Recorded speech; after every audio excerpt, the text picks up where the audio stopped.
Emnet, det blev de fem vigtigste udfordringer for Danmark i fremtiden. Og hvem har... Det er Claus. Jamen Claus, værsgo. Dine 3 minutter, de løber nu. Jamen tak for det. Jeg har nu ikke skrevet de 5 vigtigste udfordringer for Danmark. Jeg har skrevet de 5 vigtigste udfordringer for Syddjurs Kommune.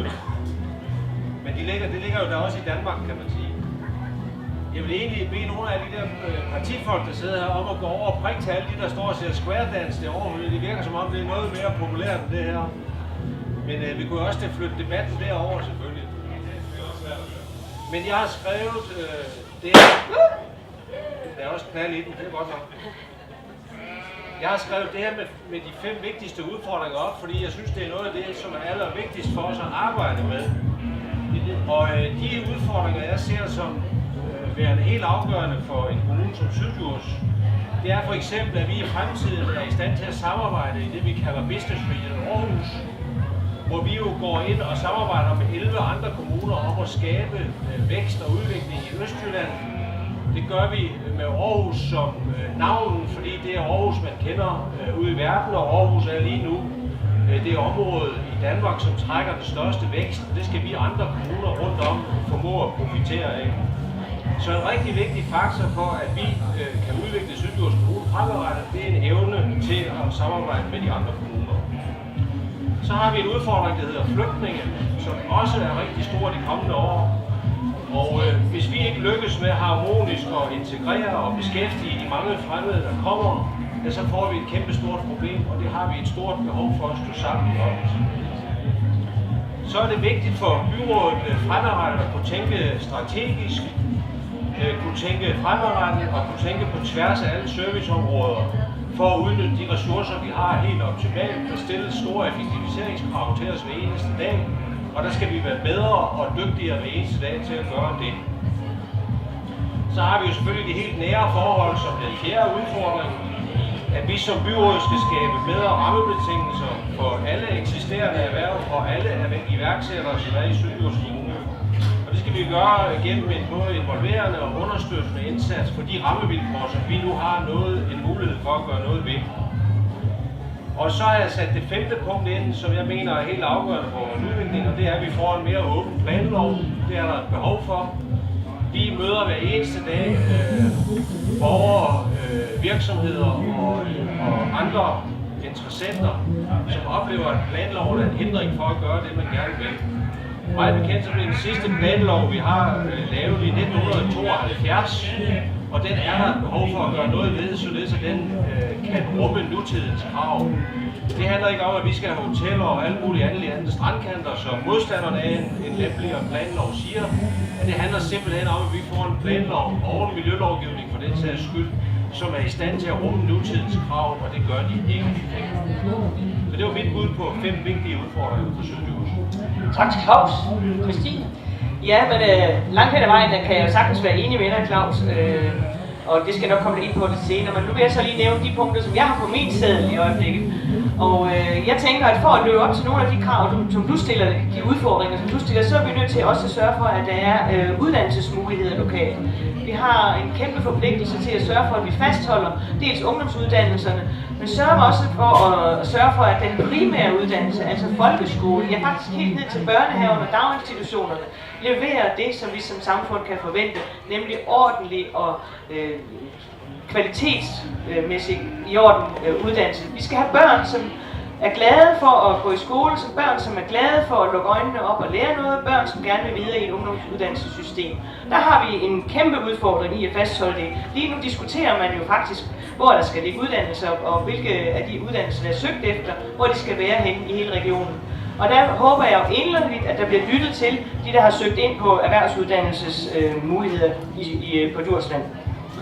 Og det hænger rigtig meget sammen med den anden udfordring, jeg synes, vi har, for jeg synes, at den indsats, vi gør over for vores borgere for at bryde social arv og for at komme videre, den er forkert. Vi gør simpelthen det forkerte. Når vi siger tidlig indsats, så siger vi måske et eller andet med en tvangsfjernelse eller nogle andre drastiske tiltag. Vi skal være ordentlige over for alle vores børn. Vi skal sørge for, at de ikke kommer knækket ud af en daginstitution, ikke kommer knækket ud af en familiesituation, hvor mor drikker eller far slår. Den tidlige indsats handler simpelthen om, at vi ikke skaber den forlængede sociale arv, hvor man hele tiden går i cirkler, man gør det samme, som mor og far gjorde, nemlig lægge sig på sofaen og drikke bajer. Det betyder også, at vi, som du siger, vi skal have den effektive og tværgående indsats, og der har vi rigtig meget at gøre endnu i vores kommuner. Vi skal have kvalitet i alt, hvad vi foretager os. Det skal simpelthen være prioriteret. Det skal være noget, vi er stolte af. Når man er ansat i kommunen, så skal man være stolt af, at man gør det rigtige og gør det bedste for borgerne. Og der tror jeg også, vi har et stykke vej. Så nævner du en af de største udfordringer, som du siger, er flygtningene. Og jeg tror faktisk, at i en kommune som Syddjurs, der tror jeg ikke, det er den største udfordring, vi har. Jeg synes faktisk, at de 100 mand, vi skal modtage om året, eller hvor meget det bliver... 300. Ja, men det viser sig jo, at det ikke er så mange, i hvert fald lige i øjeblikket. Jeg kan tale med rigtig mange borgere i Syddjurs Kommune, som stort set aldrig har set en flygtning. Det er ikke et problem. Vi kan godt håndtere det, og det kan vi med sindsro gøre. Også lykkes med det, som du siger, fordi det er jo selvfølgelig vigtigt, at de mennesker, som flytter til kommunen, de føler sig velkomne, at de har et job, og at de føler, at de bidrager til samfundet, og at vi i øvrigt er en del af det samme fællesskab. Og hvis vi skal være det, så skal en af de andre udfordringer, jeg synes, vi har, også løses, og det er den, som handler om borgerinddragelse.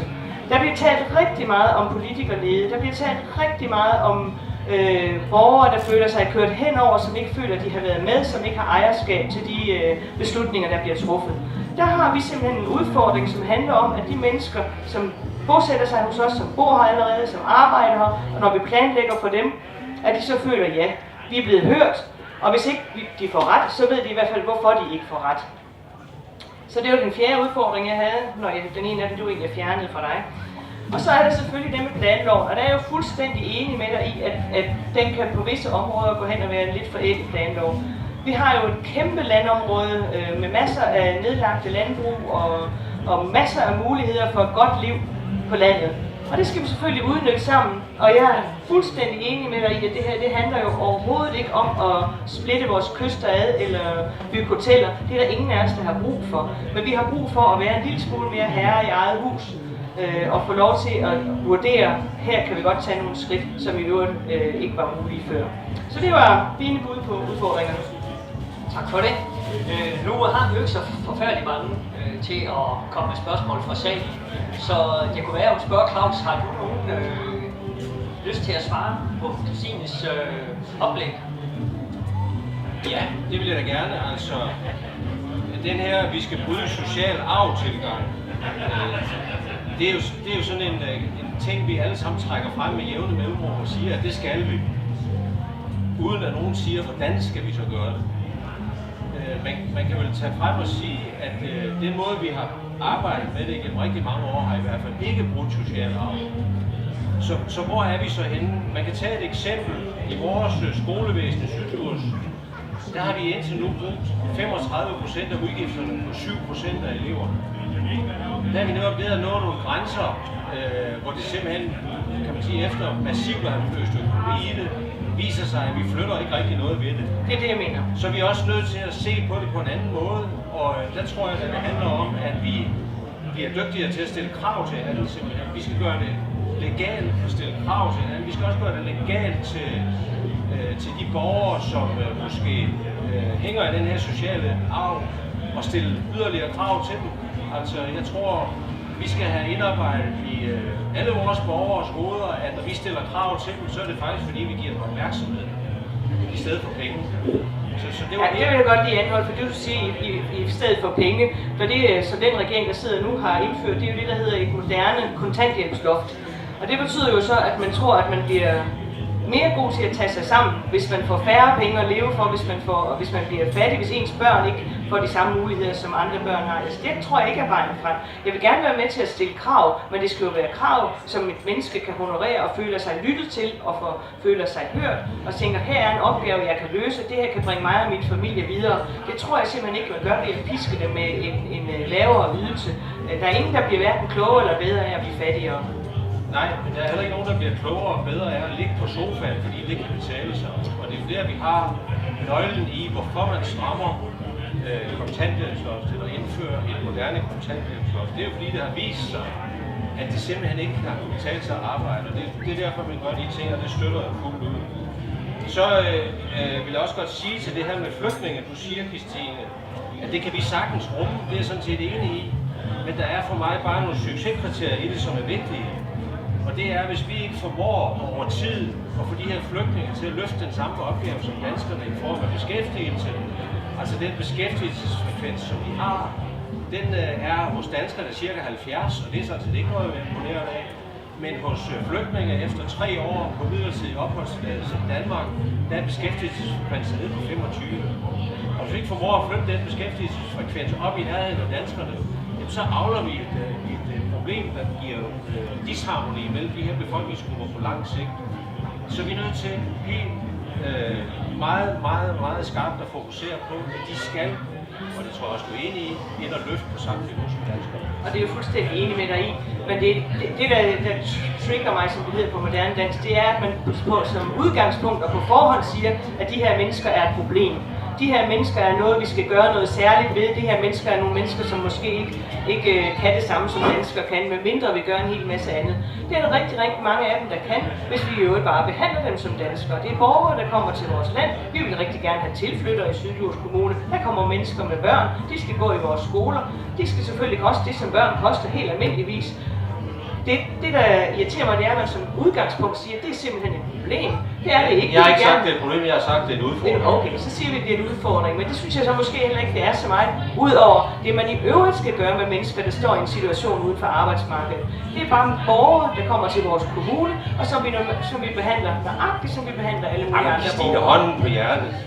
Vi går da ikke efter at få borgere, som ikke løfter på lige fod med naturligvis ikke, men vi går efter at få borgere, der løfter på lige fod med gennemsnittet af dem, vi har. Og hvis det er vores udgangspunkt, at de mennesker, der flytter til vores kommune, har den holdning, så løser det sig selv. Hvis det er vores udgangspunkt, at vi siger til dem, du er et problem, dig kan vi godt se, det er lidt skidt med, du kan ikke snakke så godt dansk, det er nok et rigtigt problem, så tror jeg, at vi skaber problemerne med det.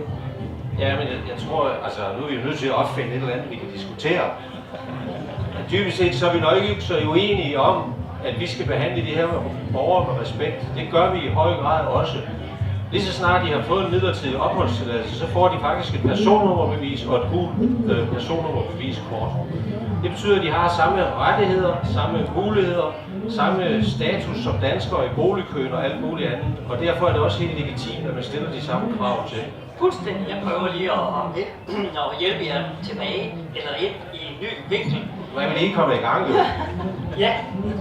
Må jeg lov at spørge jer, vi har her til formiddag debatteret i flere sammenhænge Aarhus Lufthavn fremtid.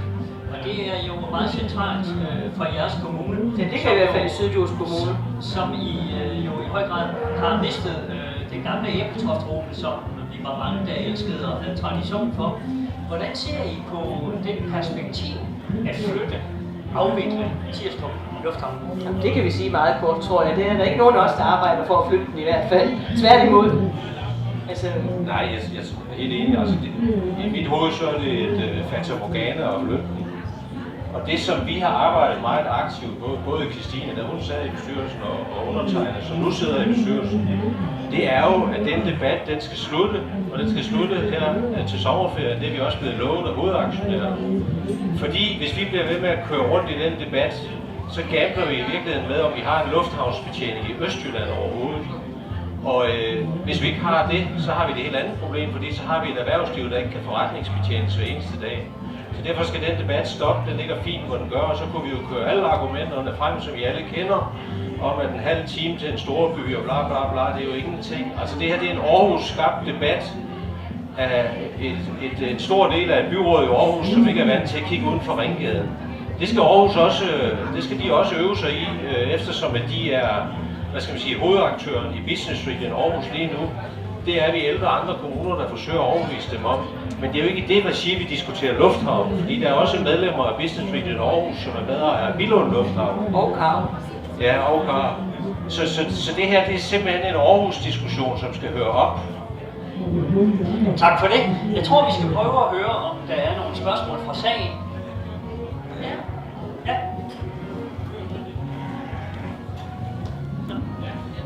Ja, hej, jeg hedder Susie, og jeg bor i Randers. For at vende tilbage. Højere op til. For at vende tilbage. SF. Du blev ved med før, at vi skal behandle borgerne, og de skal have respekt, og hvor er respekten for danske borgere, etniske danske borgere, hvis vi ikke møder op på jobcentret, eller sender vores ansøgninger, eller sådan noget, eller nægter et arbejde, så får vi ingen penge. Hvorfor kan, og jeg vil ikke kalde dem flygtninge, jeg vil kalde dem migranter, hvorfor kan de få i hoved og bagdel? Ja, det tror jeg da heller ikke, de kan. Der er en ganske fornuftig lovgivning om det. Og der gælder de samme regler, som gælder for danskere. Så hvis det foregår på anden vis i Randers, så skulle du jo hen og have fat i Randers' borgmester.